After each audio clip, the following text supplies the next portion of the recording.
Silakan Prof, waktunya untuk paparan bisa 15 menit. Nanti dilanjutkan tanya jawab 10 menit. Ya, majelis, karena tadi saya merasa keberatan, saya izin untuk mengundurkan diri ketika rekan saya Profesor Harits akan memberikan penjelasan. Nanti saya akan masuk lagi di saksi ahli yang lainnya. Silakan. Sebagai konsistensi dari sikap saya. Terima kasih. Ya. Majelis yang mulia, saya kira sebelum Saudara Bambang Wijayanto meninggalkan tempat. Sudah nggak apa-apa Pak Edi, itu kan haknya beliau juga. Ya, saya kira saya berhak untuk tidak terjadi karakter assassination karena begitu dikatakan oleh Saudara Bambang hari ini pemberitaan dengan seketika mempersoalkan keberadaan saya. Saya hanya ingin mengatakan secara cuma 30 detik bahwa pemberitaan yang disampaikan oleh Saudara Bambang itu tidak disampaikan secara utuh. Pada saat itu Ali Fikri juru bicara mengatakan akan menerbitkan sprindik umum dengan melihat perkembangan kasus. Dan yang kedua, status saya sebagai tersangka sudah saya challenge di Pengadilan Negeri Jakarta Selatan dan putusan tanggal 30 membatalkan status saya sebagai tersangka.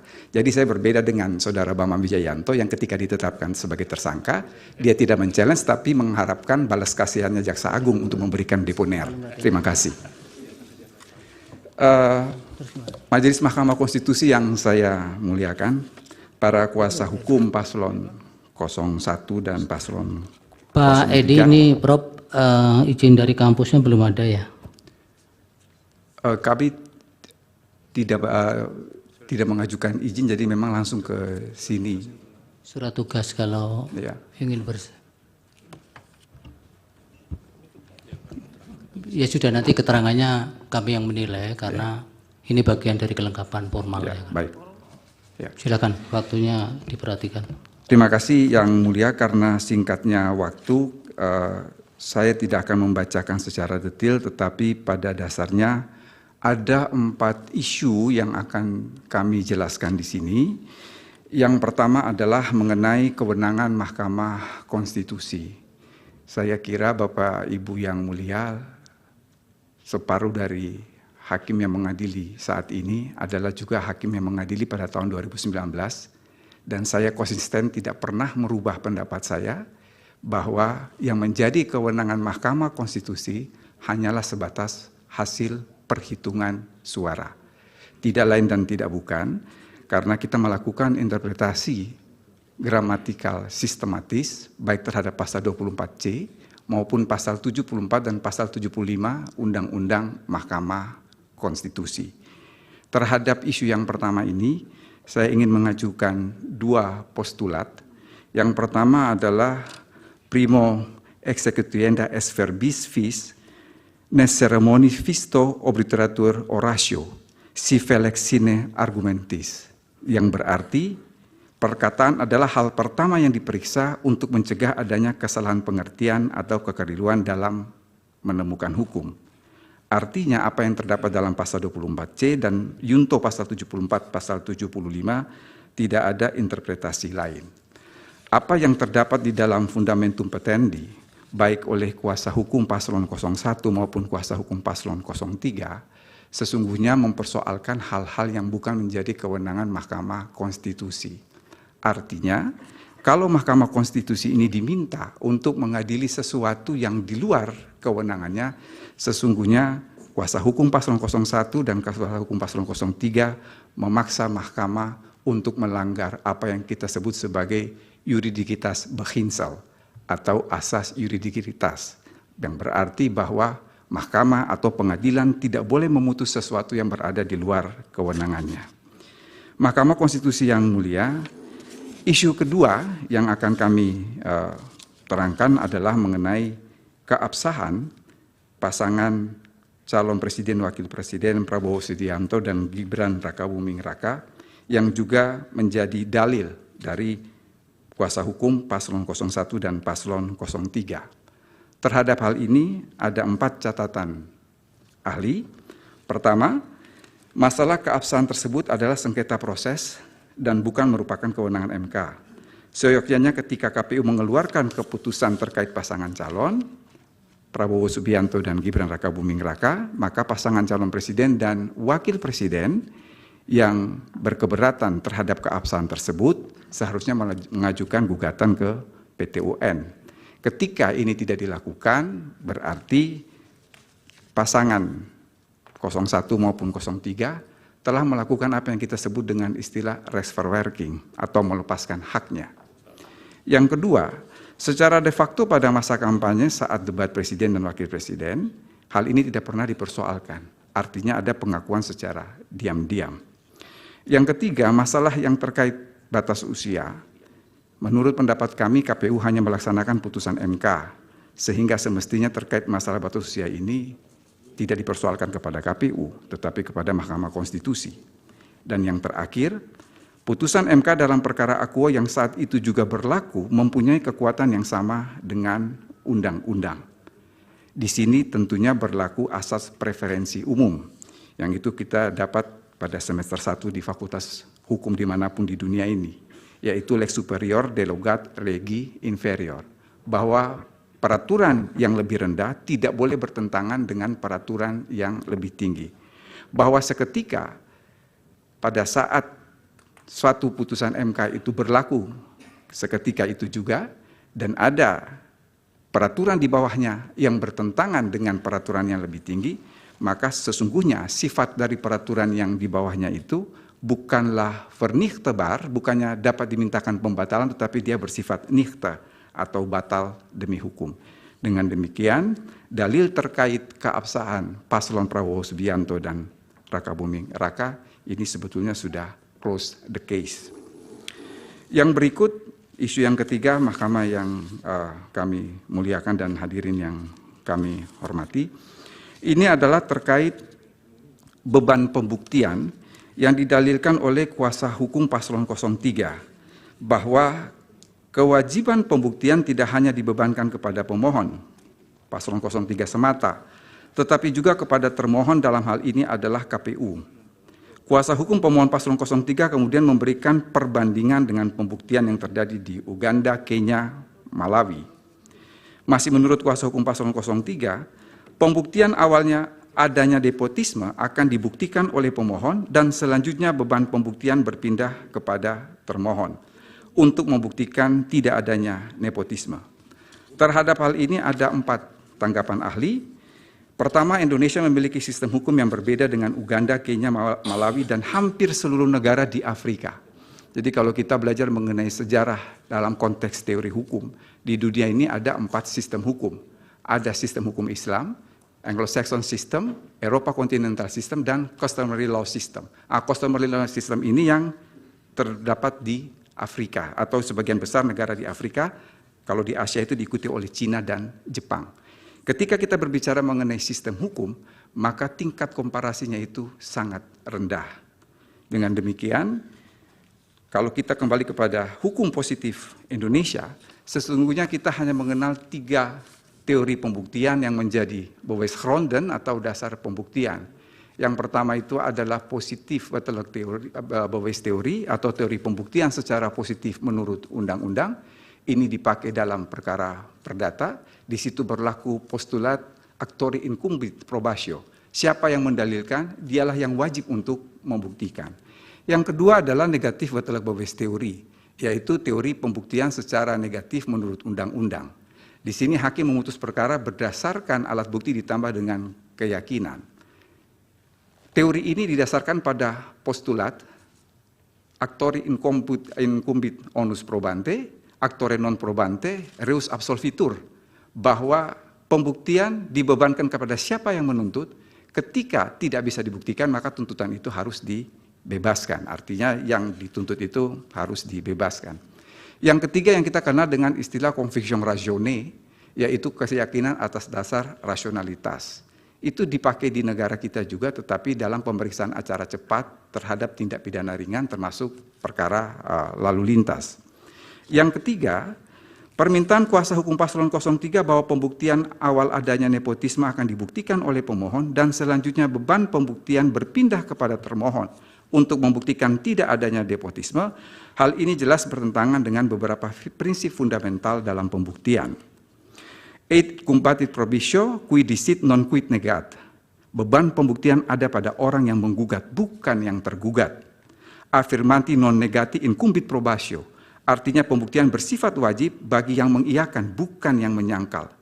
Reo negate, actori incumbit probatio, artinya jika tergugat tidak mengakui gugatan, maka penggugat harus membuktikan. Yang keempat, ketika pembuktian itu diminta untuk dibebankan kepada termohon atau pihak terkait bahwa tidak melakukan sesuatu atau termasuk dalam konteks ini tidak melakukan nepotisme, ini pun bertentangan dengan asas negativa non sunt probanda, bahwa membuktikan sesuatu yang negatif itu adalah tidak mungkin. Dengan demikian, dalil yang berkaitan dengan beban pembuktian haruslah dikesampingkan karena merusak asas-asas dalam teori hukum dan sendi-sendi dasar dalam hukum pembuktian. Yang terakhir, Mahkamah Konstitusi yang mulia yang menjadi catatan kami, ini yang sangat menarik adalah berkaitan dengan pelanggaran TSM berupa nepotisme yang didalilkan oleh kuasa hukum pemohon paslon 03. Dalam Fundamentum Petendi diakui bahwa ada res vacuum atau kekosongan hukum terkait nepotisme sebagai bagian pelanggaran TSM. Dan oleh karena itu kuasa hukum pemohon paslon 03 meminta kepada majelis hakim untuk melakukan res finding atau penemuan hukum terkait nepotisme sebagai bagian dari TSM. Terhadap hal ini ada 4 tanggapan ahli. Pertama, sebetulnya kalau kita melihat dari sistem hukum yang ada di negara kita, persoalan nepotisme ini ada di dalam Undang-Undang Nomor 28 Tahun 1999, yang mana dalam Undang-Undang Akuo dia berada dalam frasa korupsi, kolusi, dan nepotisme. Yang kedua, bila mencermati dengan seksama dalam Fundamentum Petendi kuasa hukum paslon 03, tampak jelas dan terang dengan memasukkan nepotisme sebagai bagian TSM, berarti mengkonstatir nepotisme sebagai kejahatan.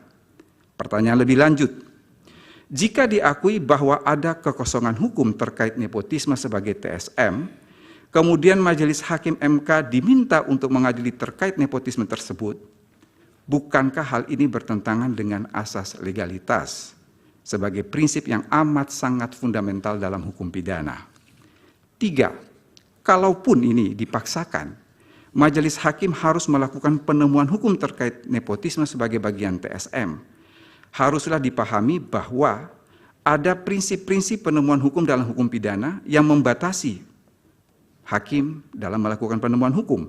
Di antaranya adalah prinsip proporsionalitas, prinsip subsidiaritas, prinsip in dubio pro reo, dan prinsip exceptio firmat regulam. Berbagai prinsip tersebut hanya merujuk pada satu titik, bahwa penemuan hukum dalam hukum pidana tidak boleh memberikan kerugian kepada terlapor, terperiksa, tersangka, tertuduh, atau terdakwa atas kekosongan hukum tersebut. Yang terakhir, Majelis yang mulia, saya harus mengatakan bahwa ada contradictio interminis dalam Fundamentum Petendi kuasa hukum pemohon paslon 03. Di satu sisi Majelis Hakim MK diminta mengadili nepotisme sebagai bagian TSM, padahal diakuinya terdapat kekosongan hukum. Artinya Majelis Hakim diminta melanggar asas legalitas. Namun di sisi lain dalam Fundamentum Petendi, kuasa hukum pemohon paslon 03 mengutip buku How Democracy Die yang ditulis oleh Stefan Levitsky dan Daniel Ziblatt. Dalam buku itu terdapat anak kalimat yang berbunyi, beberapa pemimpin demikian membubarkan demokrasi dengan cepat, seperti Hitler sesudah kebakaran Reichstag 1933 di Jerman. Ini kebetulan, secara kebetulan yang mulia, saya mengulas sedikit saja dalam disertasi saya mengenai peristiwa bukan kebakaran, bukan terbakar, tapi pembakaran gedung Reichstag-Gebouw di Berlin, Jerman, gedung parlemen Jerman. Peristiwa itu terjadi pada tanggal 27 Februari 1933. Sebetulnya yang membakar adalah kaki tangan Nazi Jerman. Tetapi ketika polisi datang dan mengolah TKP, di situ ditemukan seorang tukang batu asal Belanda yang bernama Marinus van der Lubbe. Dia ini kemudian yang dihadirkan di sidang pengadilan dan dijatuhi pidana mati. Mengapa saya katakan ada contradictio interminis? Sebab Marinus van der Lubbe ditangkap, Hitler memaksa waktu itu mendesak Presiden Jerman Paul von Hindenburg untuk mengeluarkan dekret Dekret itu dikeluarkan tanggal 23 Maret 1933 dan diberlakukan surut 31 Januari 1933 supaya bisa menjatuhkan pidana mati terhadap Marinus van der Lubbe. Bahkan tidak hanya itu, Hitler memaksa pengadilan di Leipzig untuk melanggar asas legalitas. Ya, jadi udah di cukup. sini Nggak ada di keterangan kan itu, Pak? Kami kira itu saya ingin kami sampaikan, kurang dan lebihnya mohon maaf. Billahi taufiq hidayah. Wassalamualaikum warahmatullahi wabarakatuh. Terima kasih. Waalaikumsalam. Dari pihak terkait ada yang ditanyakan? Ada yang mulia, tapi sebelum kami bertanya, kami juga minta penegasan dulu. Tadi Saudara Bambang Wijayanto menyatakan tidak setuju untuk menanyakan ini. Saya mau tanya, apakah itu artinya bahwa pemohon juga semuanya tidak akan bertanya kepada ahli ini? Karena mereka ini kan bertindak kan sebagai pemohon. Atau hanya Bambang pribadi saja yang tidak mau bertanya? Iya. Terus. Bagaimana? Pas nanti giliran kami akan kami jawab. Akan menggunakan hak untuk bertanya. Ini pertanyaan hakim, dijawab dulu. Oh, pertanyaan hakim. Kalau pertanyaan hakim saya jawab tidak akan menggunakan. Baik. Baik, jadi dari pihak terkait dulu, silakan. Yang mulia, tambahan sedikit, selain solidaritas dengan rekan kami Bambang Wijayanto, karena tadi prosedur resminya juga belum, karena belum ada surat izin. Jadi ada dua hal yang membuat kami tidak mengajukan pertanyaan. Kami sudah catat tadi. Silakan. Makasih Dari Yang Mulia. pihak terkait. Bisa lanjut Pak Yang Mulia? Iya. Ya. Kepada saudara ahli ya, Bapak Profesor Dr. Edi Hirij. Saya bertanya dua hal saja, nanti dilanjutkan lagi oleh teman saya, Satria Nararya. Yang pertama, konsep lembaga peradilan Mahkamah Konstitusi ini kan dalam sepanjang yang berkaitan dengan perselisihan hasil pemilu, ini kan coraknya adalah speed trial. Karena waktu atau kuota waktu yang disediakan oleh undang-undang cuma 14 hari sudah harus putus. Ini sangat berkaitan dengan bagaimana kira-kira sangat erat kaitannya karakter dan corak menyelesaikan persoalan ini, perkara ini, yang tentunya juga sangat limitatif. Sebagaimana yang didalilkan oleh pemohon selama ini, banyak soal yang memang sangat banyak, yang tentunya sangat tidak mungkin, tidak kompatibel dengan konsepsi lembaga peradilan Mahkamah Konstitusi yang speed trial dan limitatif itu. Nah, ini berkaitan atau beririsan langsung dengan bagaimana teori atau bagaimana prinsip-prinsip pembuktian, bagaimana kira-kira mendudukan real evidence dalam konsepsi pembuktian dalam perkara dengan kecepatan tinggi seperti itu. Untuk bagaimana bisa meneropong semua persoalan, apakah termasuk proses, termasuk tahapan dan seterusnya dalam waktu 14 hari itu. Padahal pemahaman kami bahwa konsep itu bukan demikian, tetapi memang betul-betul hanya sebatas atau membatasi diri pada soal-soal yang berkaitan dengan hasil pemilu. Untuk konteks itu kami butuh saudara ahli bisa menjustifikasi dan bisa memberikan pendapat dan pandangannya secara teoritiknya seperti apa sebenarnya, sehingga Mahkamah Konstitusi berangkat dari fitrahnya untuk menyelesaikan persoalan ini secara terbatas. Itu yang pertama, tanpa harus mengabaikan prinsip-prinsip konstitusionalisme atau perlindungan terhadap hak asasi manusia. Yang kedua, tadi telah disampaikan ya, bagaimana semestinya sikap Mahkamah Konstitusi dalam menyikapi legal issue. Jadi salah satu isu penting yang kami underline dalam konteks ini adalah adanya satu vakum reh, semacam adanya kekosongan hukum versi pemohon gitu. Bagi kami tidak ada kekosongan hukum, tapi bagi pemohon kekosongan hukum. Nah, sepanjang terkait dengan isu ini, Mahkamah diminta untuk menyelesaikan soal-soal yang berkaitan dengan abuse of power atau KKN, yang seperti tadi diterangkan oleh saudara ahli, sebenarnya telah diatur juga secara terbatas dalam Undang-Undang 28 tahun 99 tentang penyelenggaraan negara yang bebas dari KKN. Ini sangat beririsan dengan soal kompetensi absolut daripada Mahkamah Konstitusi. Apakah perkara seperti itu atau dalil yang demikian ini bisa dianggap sebagai satu kekosongan hukum, ataukah mestinya harus didorong, Mahkamah harus mendorong persoalan ini untuk diselesaikan di lembaga peradilan konvensional yang lain, seperti di Pengadilan Tata Usaha Negara dan seterusnya. Bagaimana menurut ahli atas isu itu? Kami mohon pencerahan. Terima kasih, dilanjutkan oleh teman kami yang mulia. Silakan. Ya, terima kasih. melanjutkan pertanyaan dari rekan Bang Fahri mengenai nepotisme yang menurut hemat kami bukan merupakan suatu kebaruan. Mohon penjelasan ahli bagaimana memandang pengaturan mengenai nepotisme berdasarkan peraturan perundang-undangan yang ada di Indonesia, dan kemudian apakah bisa dikaitkan dengan petitum dari pihak pemohon untuk mendiskualifikasi calon pasangan presiden dan wakil presiden tertentu dalam konteks perselisihan hasil umum pemilihan presiden ini. Terima kasih. Baik, dari pemohon 1 tidak mengajukan pertanyaan. Pemohon 2. Terima kasih Yang Mulia. Kami akan menggunakan kesempatan kami untuk mengajukan pertanyaan karena cukup banyak apa yang kami tulis dalam permohonan PHPU kami disebutkan oleh ahli. Silakan. Yang pertama, memang kita berbeda paradigma. Desain konstitusional penyelesaian sengketa Pilpres ini memang menjadi isu yang sangat krusial di tahun 2024 ini. Karena kami melihat sengketa Pilpres yang ditangani oleh MK sejak tahun 2004 itu tidak berada dalam satu perspektif yang statis. Kalau banyak sekali yang mengatakan MK itu mahkamah kalkulator, kita sudah mulai melihat tanda-tanda zaman bahwa MK juga mulai mempertimbangkan hal-hal yang sifatnya tidak sebagai mahkamah kalkulator. Nah, perbedaan paradigma ini saya kira sangat jelas, ya, karena kami tidak semata-mata bicara mengenai konstitusi, tapi kami bicara mengenai konstitusionalisme. Semoga ahli juga bisa memahami perbedaan konstitusi dengan konstitusionalisme. Karena yang kita persoalkan adalah values atau nilai, ya, konstitusi itu sendiri, bukan tafsir sempit dari konstitusi gitu. Nah, pengalaman kami dan pembacaan kami terhadap semua MK di seluruh dunia, yang mereka tegakkan itu adalah konstitusionalisme, tidak semata-mata konstitusi.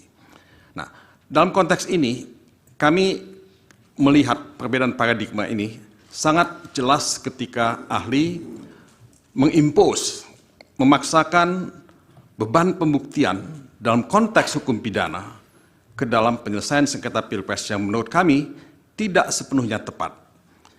Tidak mungkin dalam sengketa Pilpres, juga misalnya dalam sengketa hak asasi manusia, pembuktian sistem hukum pidana yang berdasarkan kepada apa yang disebut beyond any reasonable doubt, ini diterapkan dalam persoalan sengketa Pilpres. Makanya dalam permohonan PHPU kami bicara mengenai balance of probability. Beban pembuktian itu tidak semata-mata kepada yang mendalilkan, tapi juga kepada pihak termohon misalnya.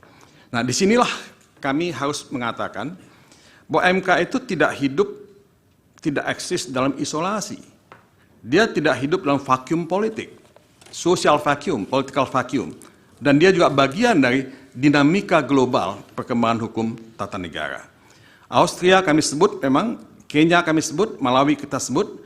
Nah, dalam konteks inilah kami hanya ingin menekankan bahwa dalam rangka menghindari apa yang disebut miscarriage of justice, kami keberatan kalau ahli, ya, mengimpos sistem pembuktian hukum pidana dalam proses sengketa Pilpres semacam ini. Kami kira perbedaan paradigma ini tidak akan mungkin direkonsile, Yang Mulia. Jadi saya hanya ingin mengatakan semoga ahli itu juga mengapresiasi perbedaan approach, perbedaan values, perbedaan paradigma yang kita lakukan ini. Ini semoga ya catatan ini ya buat ahli ya bisa di-appreciate ya. Yang Mulia, ini pembelaan bukan pertanyaan. Iya. Saya mengatakan perbedaan paradigma. Ya, jadi saya hanya minta dia mengapresiasi itu. Ya. Ya. Nanti itu biar direspon ahli, tapi ada pertanyaan tidak untuk Pak? Saya kira ini pernyataan sekaligus pertanyaan Yang Mulia. Oh, baik. Ya, terima kasih. Masih ada yang lain?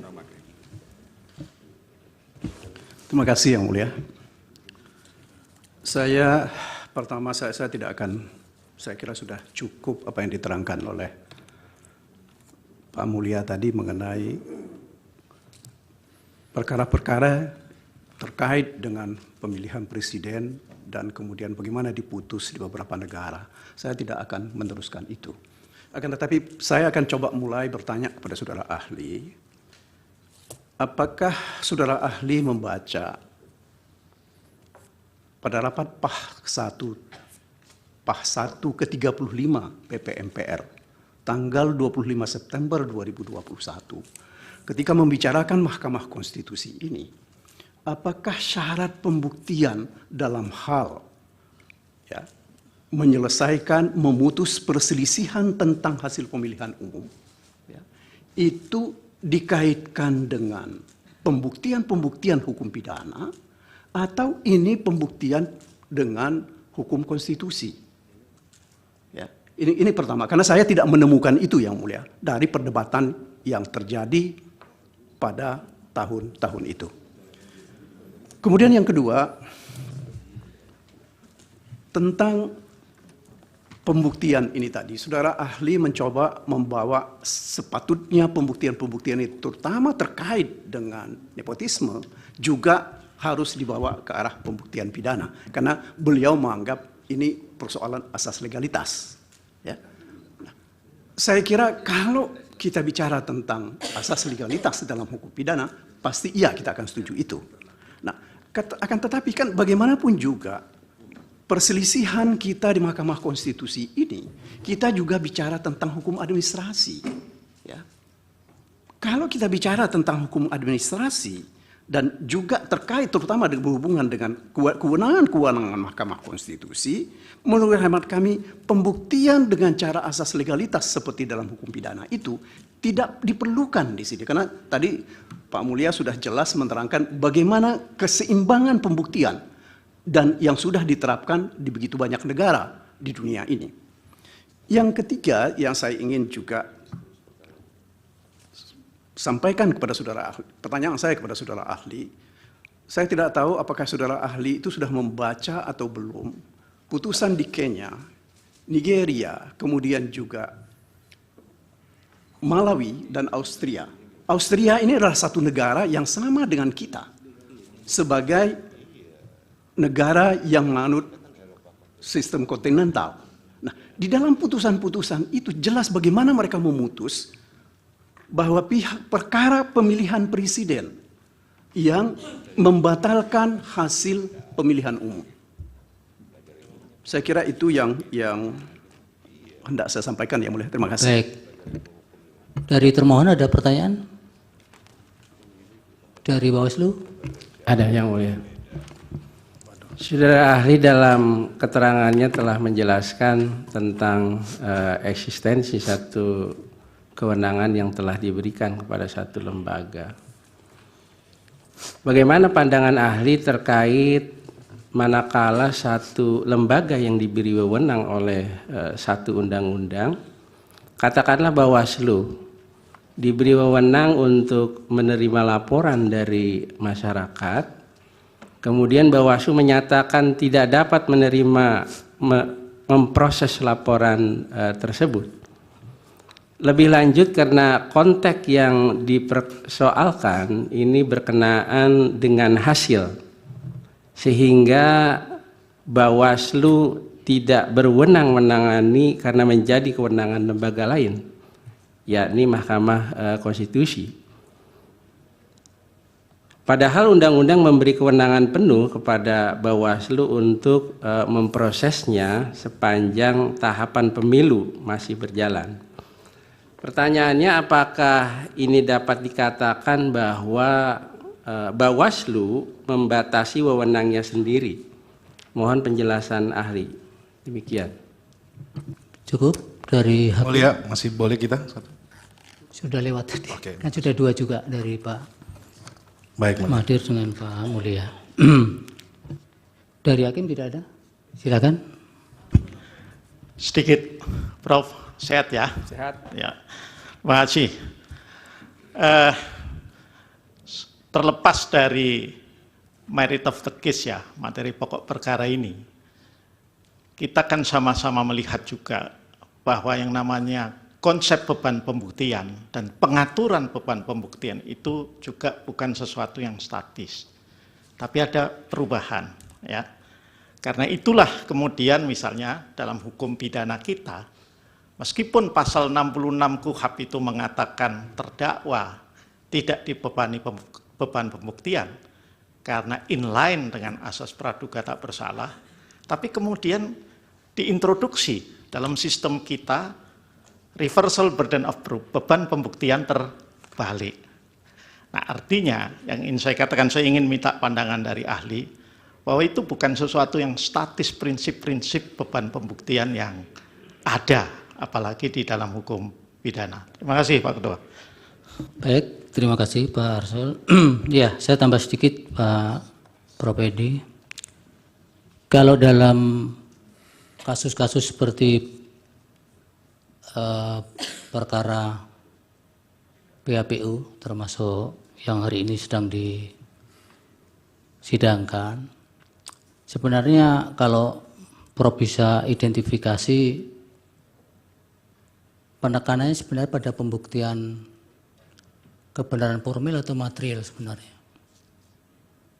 Nanti tentunya kan bisa dikaitkan dengan bagaimana passing grade atau tata urutan alat bukti itu di pasal 38 Undang-Undang MK itu, peraturan Mahkamah Konstitusi itu. Kemudian yang berkaitan dengan paradigma tadi yang agak tajam perbedaannya tadi, apakah kemudian Mahkamah Konstitusi sebagai pelaku kekuasaan kehakiman dalam pengejauhantahan hak konstitusional sebagaimana diamanatkan pasal 24C itu, apakah kemudian tidak ada nuansa-nuansa bahwa sebenarnya di situ ada perusahaan-perusahaan hak konstitusional warga negara yang kemudian tidak serta-merta bisa diterjemahkan bahwa itu sebagaimana paradigma yang ada di perkara-perkara pidana, perdata, dan lain sebagainya. Jadi ada nuansa-nuansa khusus yang ada di peradilan Mahkamah Konstitusi meskipun sedangkan menjalankan fungsi mengadili perkara-perkara kasus konkret berkaitan dengan PHPU hari ini. Mungkin itu bisa dijelaskan sekalian. Ada tambahan dari Prof. Arif sedikit juga. Iya. Senang saya ketemu kalau anak muda pintar begini. Ya Prof. Edi. Ya, terima kasih Pak Ketua. Melanjutkan, tadinya saya nggak mau berkomentar, tapi melanjutkan apa yang sudah disampaikan oleh Pak Ketua ini. Begini, Prof. Edi. Di dalam pasal 24 itu kan memisahkan. Ada dua lembaga kekuasaan kehakiman. Satu Mahkamah Agung dan lembaga-lembaga peradilan di bawahnya. Dan yang kedua di pasal 24C-nya Mahkamah Konstitusi. Bisa nggak kita tafsirkan bahwa model badan peradilannya beda? Kalau yang Mahkamah Agung sampai di bawahnya adalah mengadili perkara-perkara yang konkret, meskipun Mahkamah Agung juga mempunyai kewenangan judicial review produk peraturan perundangan di bawah Mahkamah Agung. Tapi sama pengalaman saya, tadi menyinggung apa yang sudah disampaikan oleh Pak Todung Mulya Lubis. Saya kebetulan bergaul dengan para ketua Mahkamah Konstitusi sedunia, se-Asia, karena saya pernah ketua Mahkamah Konstitusi Asia. Yang terakhir saya ke PENIS, kemarin ditugasi Pak Ketua, untuk rapat biro Mahkamah Konstitusi Dunia. Saya bergaul di forum itu, memang Mahkamah Konstitusi punya ciri khusus yang berbeda dengan Badan Peradilan Mahkamah Agung. Meskipun di beberapa negara, kewenangannya jadikan satu, antara Supreme Court dan Constitutional Court. Nah, dalam hal ini, ada kekhususannya, Mahkamah Konstitusi itu kan lembaga the guardian of the constitution, sekaligus the guardian, kalau saya mengatakan sekaligus the guardian of state ideology. Kemudian the rule interpreters of the constitution. Nah, dalam hal ini konstitusi itu kan mengatur hal-hal yang sangat terbatas, rigid, tidak sebagaimana undang-undang yang panjang lebar itu. Nah, untuk menghidupkan mahkamah, untuk menghidupkan konstitusi, karena konstitusi yang tidak mudah berubah itu, Mahkamah Konstitusi diberi tugas untuk menafsirkan sesuai dengan perkembangan zaman. Kita kenal ada teori the living constitution. Nah, dalam kaitan ini, apakah betul kewenangannya strict? Apakah tidak bisa dihidupkan? dari masa ke masa. Di Mahkamah Konstitusi, pada waktu kepemimpinan Pak Jimli Asidiki, kemudian agak juga bergeser ke pimpinan Pak Mahfud, juga bergeser ke pemimpinan pada waktu Pak Akil, dan selanjutnya saya, yang sekarang terakhir kepemimpinan Pak Suhartoyo. Kan memungkinkan dalam upaya sebagai the living constitution, itu menafsirkan konstitusi, pasal 24-nya kita bisa tafsirkan dalam istilah Haryo Mataraman, ya, menafsirkan mulur mungket kan boleh. Karena kita mempunyai kewenangan untuk menafsirkan konstitusi. Sehingga kalau pendapat Pak Edi Haritz yang kedua ini, atau apa yang disampaikan dalam kedua, interpretasi gramatikal ini, gimana kalau apa yang saya sampaikan tadi? Terima kasih. Silakan Prof, dijawab singkat-singkat. Ya, terima kasih Majelis yang mulia, terima kasih dan penghargaan juga kepada kuasa hukum paslon 03 yang mengajukan pertanyaan, dan demikian juga dari Prof. Arief dan Pak Asrul serta Pak Suhartoyo. Terkait apa yang disampaikan oleh pihak terkait, saya kira justru ketika perselisihan hasil pemilihan umum ini betul-betul dirancang speedy trial, peradilan yang begitu singkat, hanya 14 hari kerja, karena memang merujuk hanya pada perhitungan hasil suara, tidak yang lain. Sebab kalau kita harus memasukkan segala sesuatunya bisa juga diadili oleh Mahkamah Konstitusi, maka saya kira waktu 14 hari itu sangat tidak fair untuk membuktikan berbagai dalil. Jadi itu sudah merupakan satu kesatuan. Yang berikut terkait nepotisme di dalam konteks Undang-Undang Nomor 28 Tahun 1999, sebetulnya saya bingung juga membaca undang-undang ini. Mengapa saya bingung? Saya sendiri bertanya, nepotisme ini perbuatan pidana apa perbuatan perdata? Karena di dalam Undang-Undang KKN, coba kita semua perhatikan dengan seksama. Pasal 20 ayat 2 dan pasal 22 Undang-Undang KKN itu berbeda.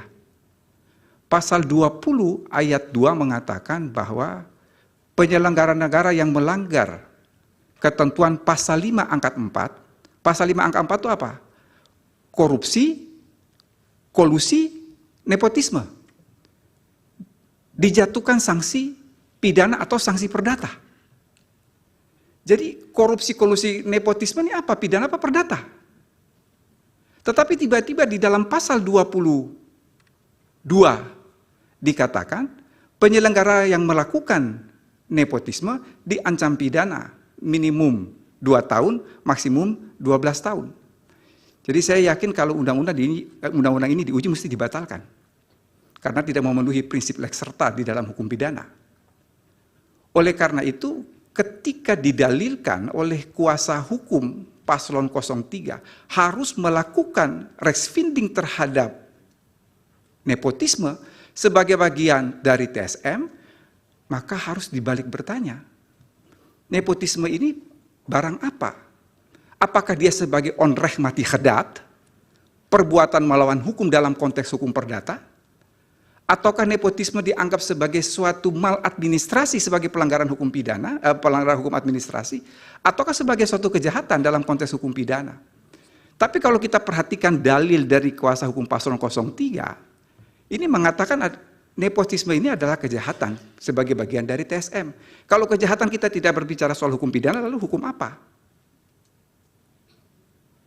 Seharusnya ketika yang mulia kuasa hukum paslon 03 membaca keterangan saya dengan seksama, saya tidak menyamakan pembuktian di Mahkamah Konstitusi ini dengan negatif Webers teori yang ada dalam pidana. Saya juga tidak menyamakan pembuktian di dalam Mahkamah Konstitusi ini sama dengan positif betelek di dalam kasus perdata. Tetapi kalau diperhatikan di halaman 2, di situ saya mengatakan bahwa terkait pembuktian yang ada di Mahkamah Konstitusi ini adalah mencari kebenaran material dalam bingkai kebenaran formil. Mengapa dalam bingkai kebenaran formil?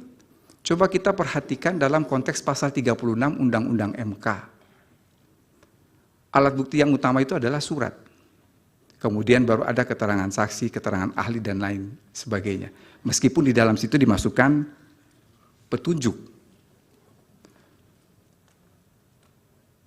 Kita melihat urutan alat bukti seperti ini, berarti seolah-olah pembuktian di Mahkamah Konstitusi ini mengenal hierarki alat bukti. Tetapi tiba-tiba juga dimasukkan petunjuk di situ. Memang ketika petunjuk masuk dalam KUHP itu menjadi suatu perdebatan. Karena sebetulnya itu diambil dari pasal 339 strafvordering di negeri Belanda. Bukan istilah petunjuk, tapi pengetahuan hakim. Sehingga saya memandang bahwa pembuktian yang dilakukan di Mahkamah Konstitusi ini tidak ansih pidana, tidak ansih perdata. Bolehlah dikatakan dia suatu kuasi perdata atau kuasi pidana. Sehingga itu nanti yang kemudian akan ditentukan oleh hakim. Yang berikut, sebetulnya terus terang Pak Todung Mulya dan Pak Magdir, ada satu benang merah yang saya senang membaca betul dalil-dalil dari paslon 03.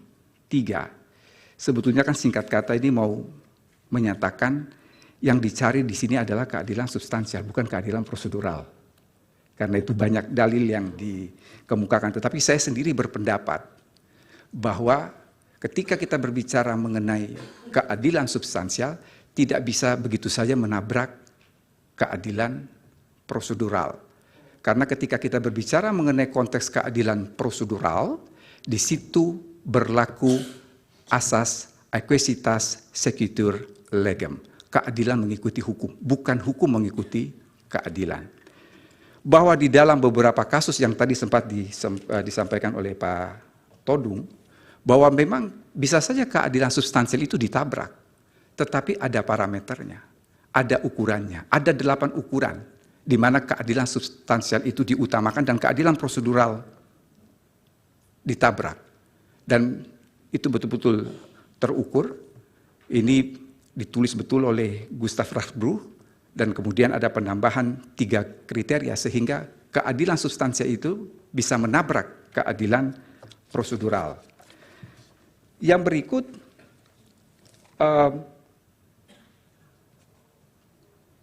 dari Pak Asrul, yang mulia, bahwa tidak tepat juga kalau kita menggunakan istilah omkering van Boweslas atau pembuktian terbalik. Karena sebetulnya yang ada dalam beberapa undang-undang kita itu bukan pembuktian terbalik. Pasti saya yakin yang dimaksudkan itu adalah soal tindak pidana korupsi. Yang ada di tindak pidana korupsi itu adalah pembuktian berimbang. Karena ada yang menjadi hak penuntut umum, ada yang menjadi kewajiban penuntut umum, ada yang menjadi hak terdakwa, dan ada yang menjadi kewajiban terdakwa. Jadi dia sebetulnya lebih pada pembuktian berimbang. Bukan omkering van Boweslas yang pembuktian itu sepenuhnya diserahkan kepada terdakwa. Yang berikut adalah terkait ini yang izin Pak Ketua, yang ingin saya katakan adalah bahwa konsep tentang atau doktrin tentang beban pembuktian itu faktualnya juga bergeser, gitu loh. Betul. Tidak seperti pada prinsip awalnya, itu saja. Makasih. Bahwa prinsip pembuktian itu bergeser boleh-boleh saja, tetapi tolong semua dinyatakan di dalam undang-undang. Karena pembuktian itu hal yang paling prinsip dalam pengadilan. Oleh karena itu ketika berbicara mengenai pembuktian, di situ berlaku 3 asas yang tidak boleh dilanggar, yaitu lex praevia, lex serta, lex scripta, dan lex stricta. Jadi dia betul-betul harus jelas, tegas, dan tidak boleh diinterpretasikan lain daripada apa yang tertulis, karena ini menyangkut nasib orang. Saya kira Pak Todung tahu persis ketika kita berbicara soal hukum acara, karena Pak Todung, Pak Magdir ini kan pengacara-pengacara top yang selalu mengutamakan hak asasi manusia. Sehingga tidak bisa dinegasikan begitu saja dengan dasar bahwa keadilan substansi. Karena hukum pembuktian dimanapun saya selalu mengajarkan kepada mahasiswa saya, yang namanya hukum pembuktian itu adalah hukum yang memuakkan. Karena terkadang kebenaran formil akan mengesampingkan kebenaran material. Tapi itulah hukum pembuktian. Yang berikut dari Prof. Arief, saya kira Prof, pasal 24C ini kemudian diterjemahkan langsung dalam pasal 74 dan pasal 75 Undang-Undang MK, khusus terkait PHPU. Sehingga kalau saya boleh merekomendasi soal kewenangan MK ini, mumpung Undang-Undang MK ini sedang dipending, ya ini dirubah supaya tidak tiap 5 tahun kita akan berdebat hal yang sama. Jangan yang diutak-atik itu hanya batas usia saja. 2 kali Undang-Undang MK dirubah itu yang diutak-atik batas usia, yang tidak substansi. Tapi hal-hal seperti yang ini saya pikir harus bila perlu dirubah, karena paslon 01, paslon 03, paslon 02, semua ini kan partai politik yang ada di belakangnya, yang menguasai DPR, ini dirubah. Bisa saja bahwa Mahkamah Konstitusi ini lalu kemudian menjadi seperti pengadilan banding untuk sifat pelanggaran yang mungkin tidak bisa diselesaikan oleh Bawaslu maupun KPU. Jadi sekaligus menjawab pertanyaan dari Bawaslu, ketika itu sudah diperiksa dan dikatakan bahwa tidak bisa menerima laporan karena ada hal-hal yang bersifat prosedural dan lain sebagainya, saya kira dia telah melaksanakan kewenangannya. Lain halnya kalau ada laporan lalu itu kemudian tidak ditindaklanjuti. Itu lain persoalan. Saya kira itu saja yang ingin saya sampaikan, Majelis yang mulia. Sekian dan terima kasih. Baik, terima kasih Prof. Edi. Semoga keterangannya bisa menjadi pertimbangan.